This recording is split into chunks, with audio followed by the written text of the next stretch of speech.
This is breadfruit. It is related to jackfruit. A lot of people use it as a substitute for meat. And yeah, we're going to see what it's like. I don't think I've ever had it before. I've had jackfruit, but this fruit, which is either related or an early picked version of it, we'll see what it's like.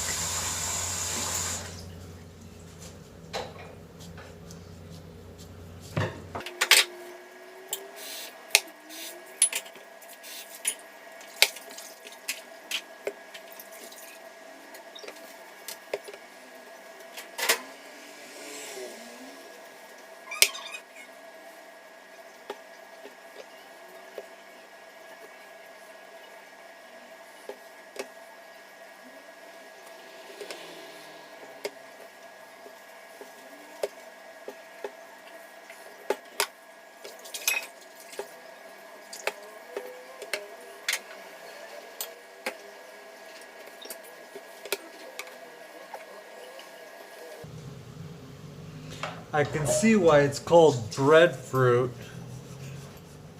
It's kind of gummy, but in here it looks like dough, like the dough before you bake it.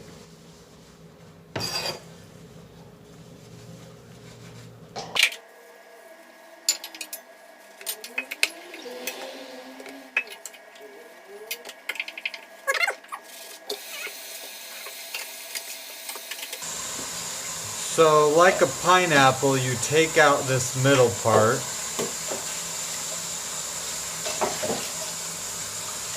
Ooh.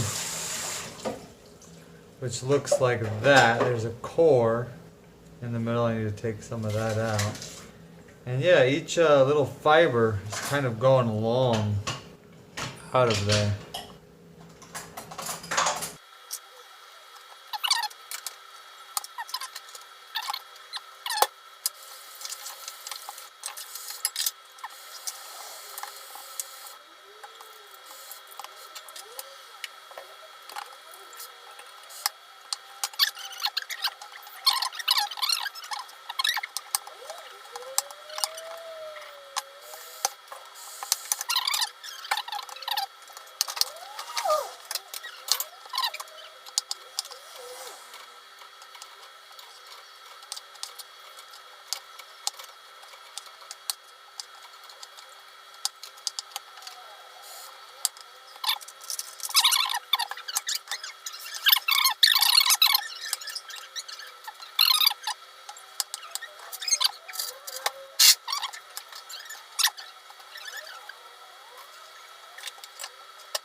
After boiling it and cooking it with some vegetables, this is the final product.